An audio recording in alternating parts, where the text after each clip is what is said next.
Okay, so we're back now to this again. Okay, and that's where we left it the last time. I just literally took off the all the masking tape. We ended up with this, and I'm actually happy with that. I really am. I think it came out very nice. So now we've got all the little bits and pieces that I left off. So we're back to the instructions, and it's basically anything that I haven't sort of done, marked off, has to go back and has to be done. Right, has to be done now at this stage. So we've all them done. They're all done. They're all done. Done. Right, what have we got to do?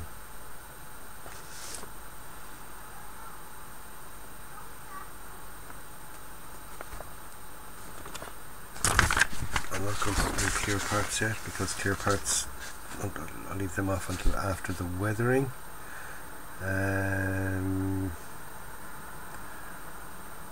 They're all done. So it's just handles, really. Loads and loads of little handles, and some of them done. Right, there we go. Here's the start of our little bits that have to go on. We have a handle here, and we've got, there we go, there we have all the handles and aerials and little bits and bobs that I haven't done, so they've all got to go on. Okay, all these little handles. There's a shovel to go on the back, our smoke launchers along the front, so we still have plenty there to get done. So I'm going to go on, I'm going to start getting all these handles on, and I'll stop every now and then and we'll have a look at it. Okay. Okay, so I have a couple of them on already, a couple of the handles, and the shovel.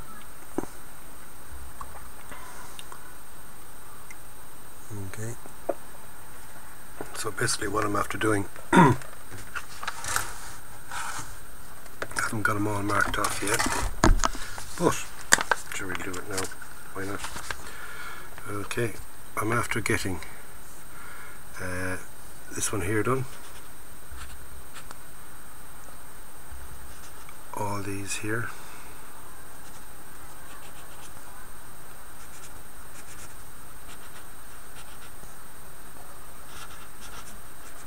H5s and H14s, H5, H14, the place is falling apart to me. Okay.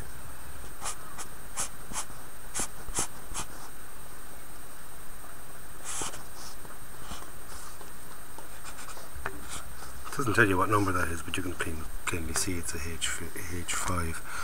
Oh yeah, and the C1, the shovel. Right.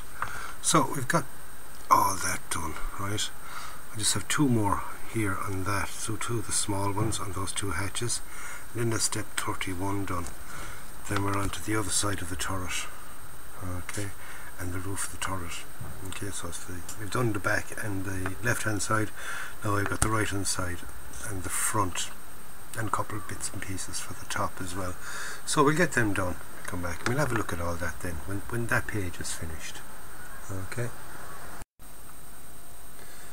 Right, okay, so we now have that bit done, right?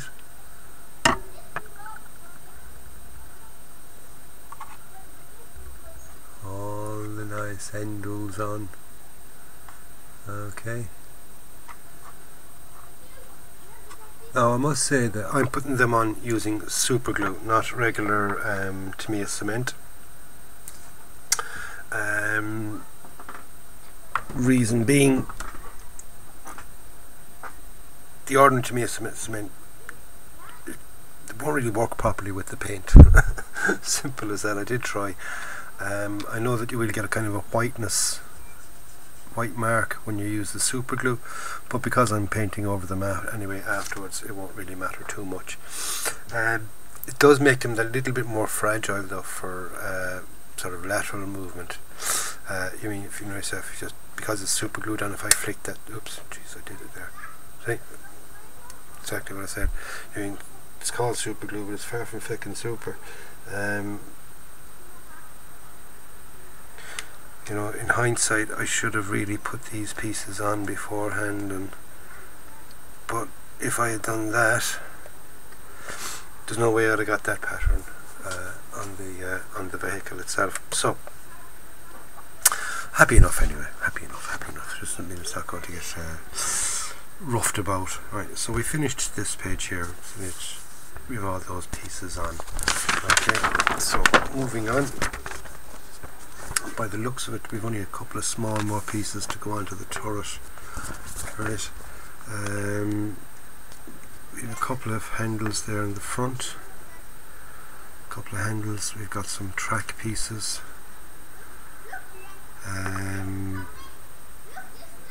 We've got these here. I think they're jerry cans. I'm not 100% sure. They look like kind of jerry cans. Right. So we've got those cans to go on. That'd be that section there. Move along here. We have this big thingy-majig here. I didn't put that on. No, I didn't put that on earlier. Right, we've got this big piece here, which is this. Right. I've also got this jerry can here. There's that piece there, and there's this thing here then as well. Right. So I still have a few bits and pieces to go on. That will basically, that will be the finish off of the turret, what's to go onto the turret. That's really to finish off everything, actually. Yeah, that's the last few bits and pieces to go on. So, hey, I fitted all the other pieces onto the onto the base vehicle. So, this is a couple of more pieces to fit on. Then we get them painted, and when they're all painted, then you know, that'll be it then, and then we can start working on that with the decals and the rest of the weathering and stuff.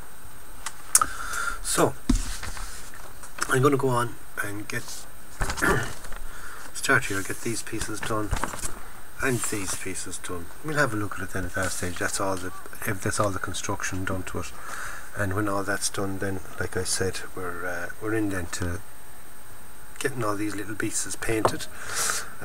Should be easy enough. Like I said, it's just basically using the paint that's underneath it, you know. Oh, well done, if they're still on it. They are. Right, most of these handles here say the dark yellow. This one here sort of starts off with green with brown at the end of it. Brown and dark yellow, yellow, green, you know, carry on like that then. So these would be in the dark yellow with the little part with their green, these hook green, this hook dark yellow. So just tidy up the painting on it. So I'll finish it off anyway. Got a couple more pieces to get onto it. When they're on, have a look at them, and then we'll start with the painting of them. So I'll get them done and get back to you. Right, now all those little bits that I've left off when I was doing the main painting, they're all on now. Okay, all the little handles and other little bits and pieces that had to go onto it. Right, we've got this container here, there's a shovel there, jerry can there, some jerry cans here, handles on the front. Then we've got some spare track bits and the oops, excuse the camera there, but the smoke launchers. Okay, so now what I'm going to do is I'm going to blend all that in. Using the hairy stick, I'm going to paint them up in the colours that are basically underneath them. Bar the jerry cans themselves, which I'm going to go for sort of the dark, the Russian dark green. When it comes to the machine gun, same idea, Russian dark green on the ammo case. Then just find different colours around the place. I use the machine gun itself with the NATO black. Give it a blue wash, that works for that. So I'm going to go on. I'm going to get all the parts painted. Any bit of detail painting that has to be done, we'll come back then. We'll have a look at that and we'll see what all that turns out like. Right, and there she goes. All the handles are done. All the add-on bits and pieces are done. Okay.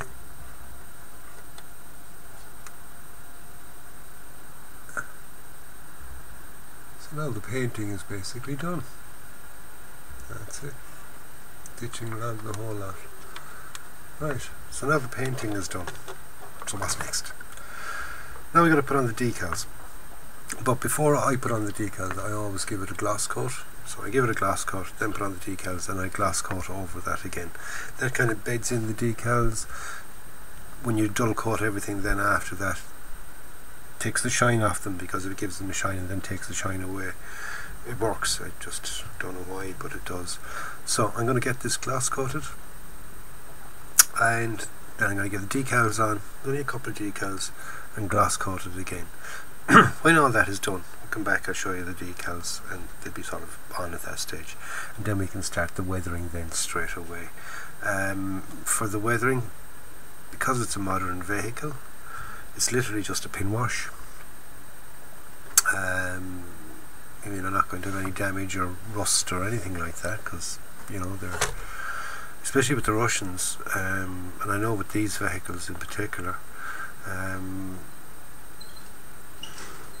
because they're sort of on their new lineup, they're actually regularly painted, believe it or not.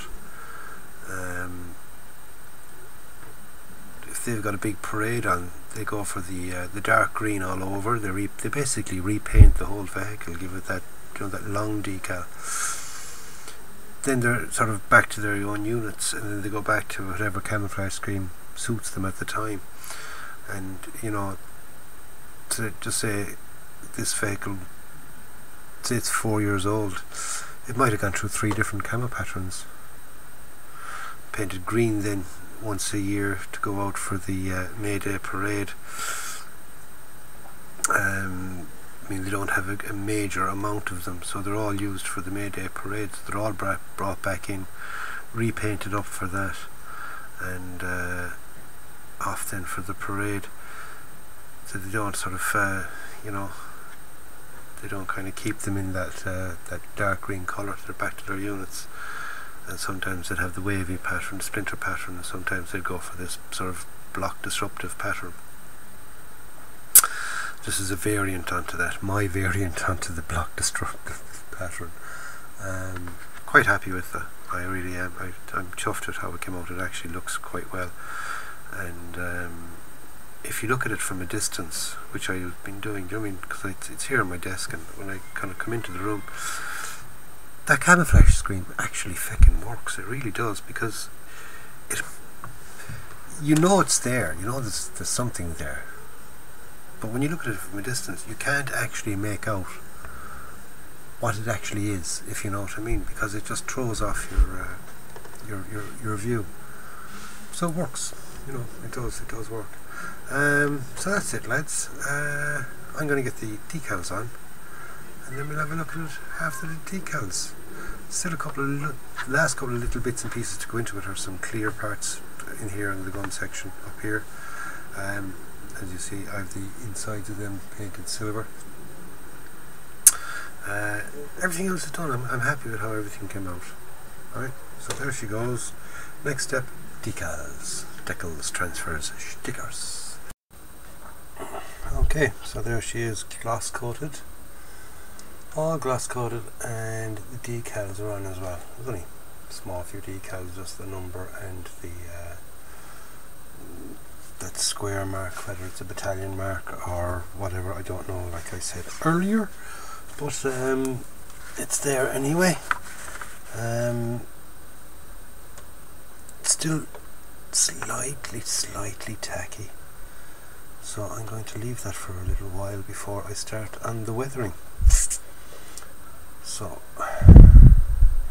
and like I said, for the weathering, I'm just going to go very basic weathering on this. Like I said earlier, with modern vehicles, there isn't really much you're going to get in the side of weathering. It's only in kind of wartime that the vehicles are maintained mechanically, and not really physically. All important components are sort of maintained all right, but they're not too worried about how clean it is and things like that. Modern vehicles, that's why you don't really get, you know, it's pointless doing rust streaks and weathering streaks, because it wouldn't have been out long enough for it to have got that much extent of weathering. But what I will be doing is I will be giving it dry brushes and just a pin wash, really, just to bring out things like all the little bolts. There's loads of little bolts and things, rivet heads, panels. You know, there's a kind of a deep, well, not deep, but there's a kind of an indent around panels and things. So with the wash, you know, with a sort of a panel wash or whatever you call it, that'll help to bring those out. So there she is anyway, and I'm going to give it a wash, like I said, and the wash I'm going to give it will be an oil, well, not oil, but an enamel wash, whereas I use white spirit mixed with paint. I use sort of the enamel, little tubs of the enamel paint, make down a wash with them. So I got to go off into town tomorrow and get myself a little bottle of Artist's White Spirit. I have been using the Pound Shop White Spirit, and I find it a little bit harsh. It is just a little bit too harsh. If I can get something a bit milder.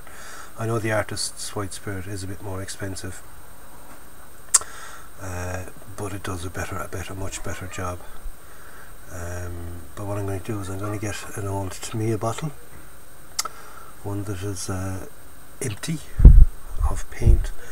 I'm going to clean it out, and I'm going to actually make a little bottle of wash, rather than, because what I used to do is just sort of make it in a little cup or a little container, make down the wash and finish with it, then I just put it to the side saying, oh, I'll use that again, and inevitably it always fucking evaporates or just goes gunky on me.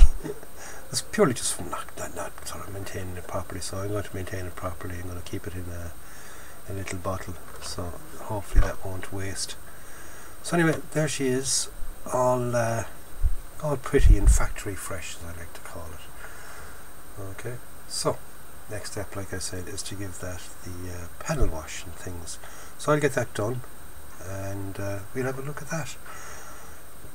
Might even show you a bit of how I do that.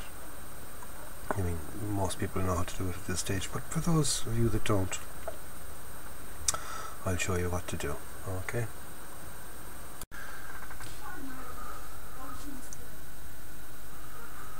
Okay, so here we are. We have it gloss coated. We have the decals on. Okay. Let's get a bit better light over there. We go. Whoa, as you can see, it's definitely gloss coated anyway. They shine off that.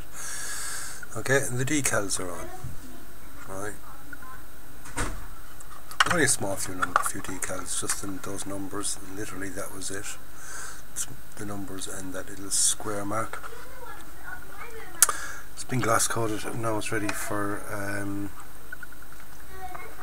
weathering. And for weathering for this, like I said, all I'm going to do is just give it a pin wash. Simple as that. Just to highlight panels and any raised things, and stuff like that. Just you know, make it pop. I hate that word, but make it pop, basically. Alright, so I'm going to make down a bit of wash, black wash. I'm going to use enamel wash. So start off, I need a little empty container. Okay, Tamiya paint container, absolutely fabulous. You can close them up again. Sorry I didn't think of that earlier, because I used to use these yucks, just little plastic cups, make a bit of wash in it. And what wash you're not using, then I end up putting it aside and it gets ruined and destroyed. At least now, how come I didn't think of it much earlier? Just make a bit of wash in a thing like that. Simple as that. Right? What I'm going to use for it is this, which is, sometimes it helps and sometimes it doesn't. There we go. Artist's White Spirit. Okay. Reason I'm using Artist's White Spirit as opposed to just ordinary white spirit I used to always use the ordinary white spirit, but it's a bit rough, it's a bit too strong, and also it stinks, as we all know. Whereas the artist stuff, it is a little bit dearer, well, it's a lot dearer,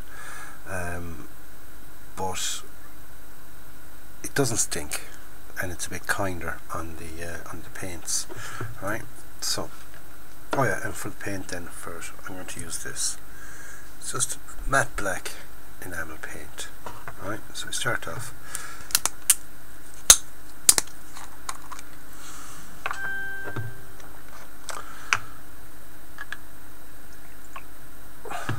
That's plenty. That is plenty. Alright. Put the cover back in that. We will be using that again. I'll show you how. Alright. So now we get our black.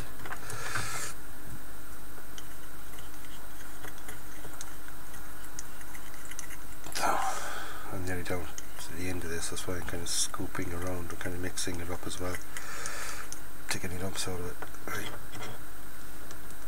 And into the wash. Or should I say into the white spirit.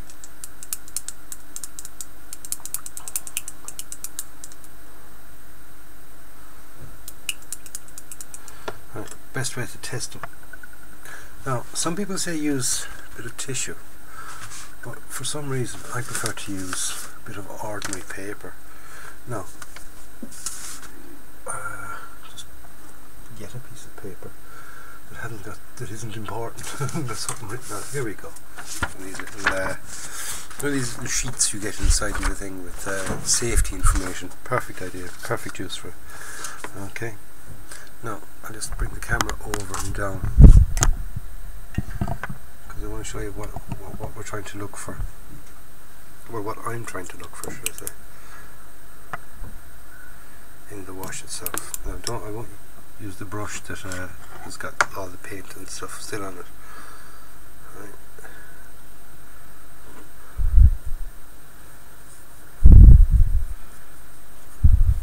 Now, that seems to be dark enough, but the best way to check, and it's one of the reasons why I do it, I gloss coat the back of the vehicle as well, or the underside, should I say. Right. And you'll always find a pattern. And the thing about washes is, don't make it too dark, but you still want it dark enough that it will actually do the job. Okay, so I just want it a little bit darker than that. Okay, so let's roll that down.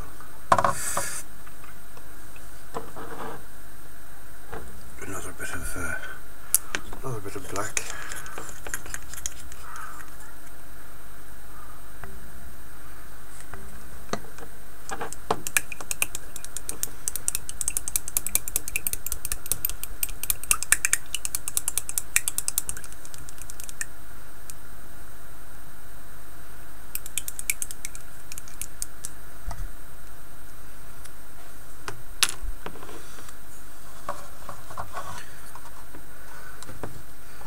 As you see, our first piece there did bring it out slightly.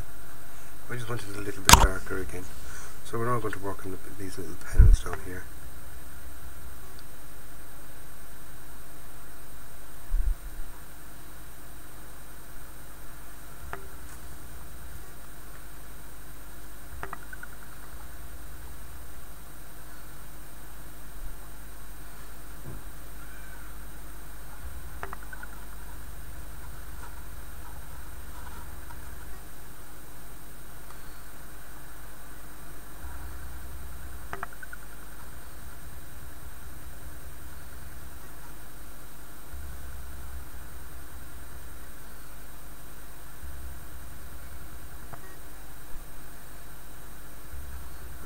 Definitely much better.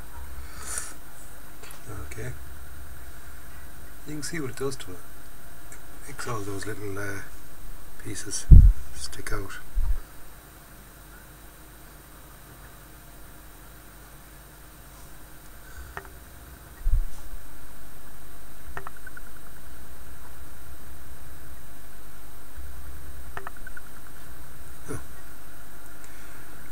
So I'm happy with that. I'm happy with the wash. Now what you need is a flat, soft brush. Okay, nice and soft and flat. Okay. We have our white spirit again. Trying to do this on camera is practically impossible. Okay, so what you want to do is just moisten your brush. Okay, you don't want it too wet, you just want it moist. Right, and we'll do just this little section up here with these little divots there. Okay, just bring in an extra little bit of white spirit onto the area.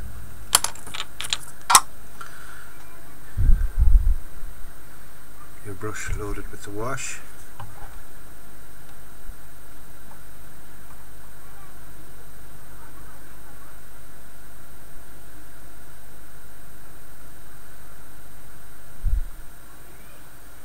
Touch it into it like that. That'll start to bring out the detail that's there.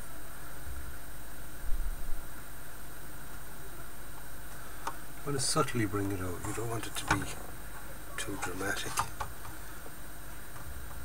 And the great thing about making your wash nice and light, but yet still dark enough, you can go over it a couple of times. But see the way that's just made that little section up there just pop. There's that pop word again. I hate that pop word. So I'm going to go on. I'm going to complete the rest of it. I'll do the bottom section first. We'll have a look at it, and then I'll go on to the turret. So bear with me. I'll get that done. We'll come back and we'll have a look at it. Okay, now I have to get and say the first layer done. It might need a second. You have to give it a chance to dry and, you know, settle in before you kind of double check on it. But you can see from the side of these already,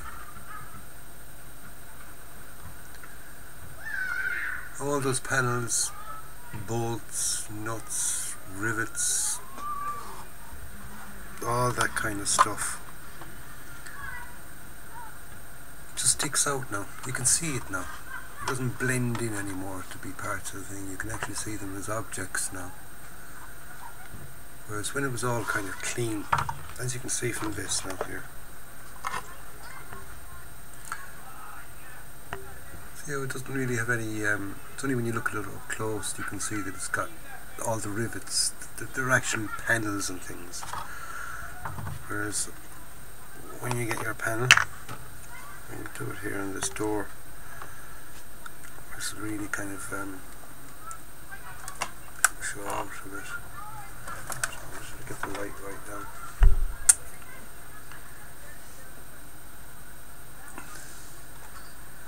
Now,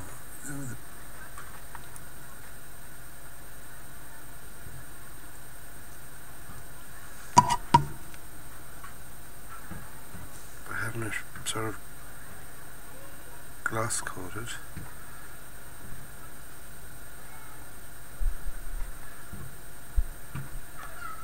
touch on each of the rivets, just touch it off the rivet.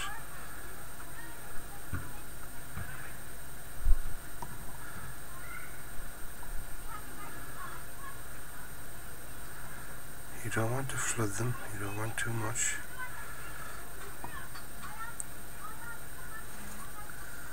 Now look at that panel. The difference it makes. Okay. Oh, come on, zoom back in again. You can see the difference it makes. It just makes it pop. There's that pop word again. Don't know how to describe it to you, you know. It makes it stick out. It makes it, you know, it's in your face rather than just blend it away. So it's nice. So I'm going to continue on now. I'm going to get the rest of the vehicle done. Leave it dry overnight. It might need a second go tomorrow night. We'll give it a... We'll see. I'll have a look at it then tomorrow night and decide whether we're going to finish up with that or go over it a second time with the wash. It might need it in some places, might not need it overall, the whole thing. But we'll see. You got to give it a chance to dry and let it settle in. If you keep going over and over and over while it still hasn't fully dried, because remember it is enamel paint and it does take a little while to dry. And as it dries, it lightens off, because you remember you're basically watering down the paint. So even though it goes on, it looks really dark when you put it on. As it dries in, it lightens off. So you got to maybe do it 2, maybe even 3 times. That's the good reason I make the wash nice and light, but yet dark enough. If that makes any sense, it makes sense to me. It's dark enough that you can see it, but not too dark that it just blackens everything, and you know, you can't kind of go back. At least here you can have the sort of the subtle effects. If you want it stronger, just give it a second coat or even a third coat. So I'm going to go on, I'm going to get the turret done. We'll have a look then and see what that turns out like. Now, excuse me. Well, here we are anyway, and excuse me again, keep banging off the bloody microphone or the camera, because I was trying hard to get in close enough, and you know, with the light, because of the glass coat on this, everything is shining off it, and it took ages to sort of get an adjustment on the camera. But enough of the excuses anyway. You can see the work done there on the bolts and rivets and things, and how they came up in the panels. Right, just a simple pin wash, just like I showed you there, just touching off them. A capillary action of the wash then brings it around the any highs and lows, sort of, and just makes them stand out that little bit better. Okay, like you can see all those nuts and bolts and all the rivets and clasps and God knows what else that's there, so you can see them all. You know, they all just stick out that bit better, which is all I want. Believe me, that is all I wanted on this. Okay, so now next step for this now is just to give it a dull coat, and it should be ready then at that. Like I said, I'm not going to go for any other weathering on it whatsoever, so it's just a dull coat. So I'm going to give it a dull coat, and then we'll have its final reveal. Might even look there and see, I might have an old one of my old bases again, bring them out. They're handy, aren't they? I'll bring out one of the old bases again, and I'll just put it on the base just so it looks that little bit nicer than just here on the table. Okay, and I will do the video during the day as opposed to trying to do it at night time with all false light. I'll try and get as much natural lighting as I can. Natural light is much better, but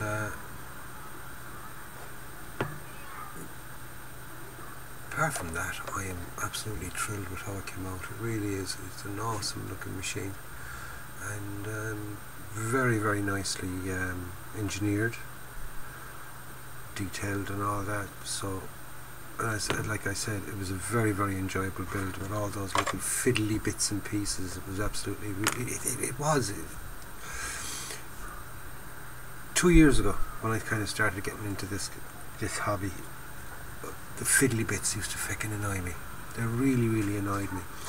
Whereas now I love them. I do. I really love them. I love the challenge of getting it to something that won't go together straight away. You got to fiddle with it and mess around with it, and when you eventually then get it on and it looks right, and you say to yourself, whew, all that hassle was worth it. Whereas before I was kind of rushing things. I really was. I was kind of I'd have this kit built and painted in a week, you know, whereas now it's taking me a little bit longer, but I'm getting more enjoyment out of it. I really am. So anyway, lads, I'm going to give this a dull coat, and then we'll have the final reveal and see how it all turned out.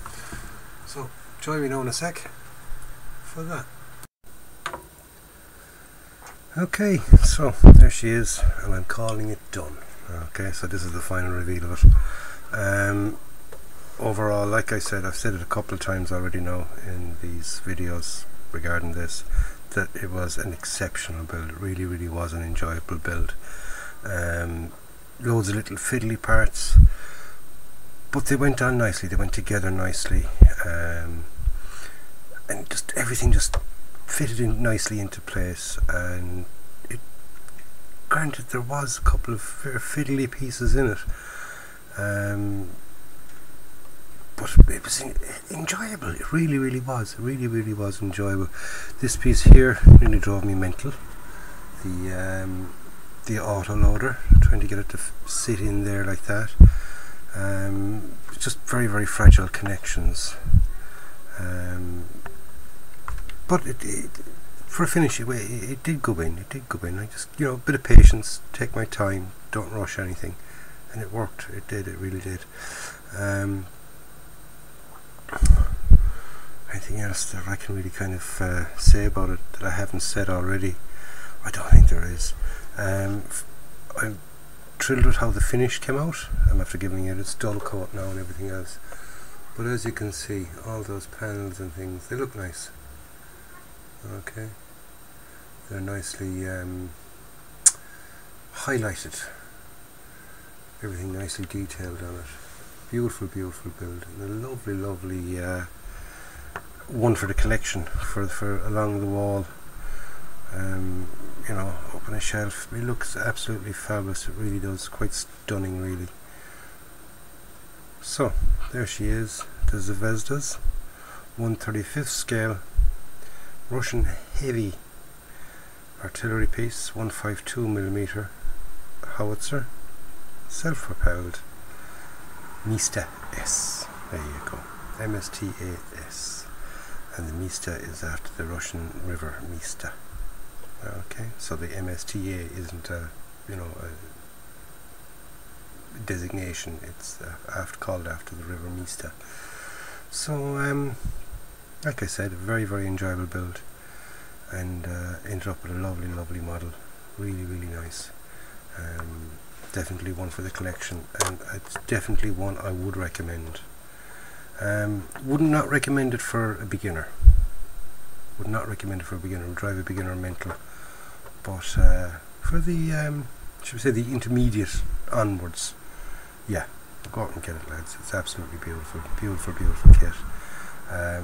Quality's up there with any of the rest, any of the best of them. So there she is, lads. Give it its final little spin,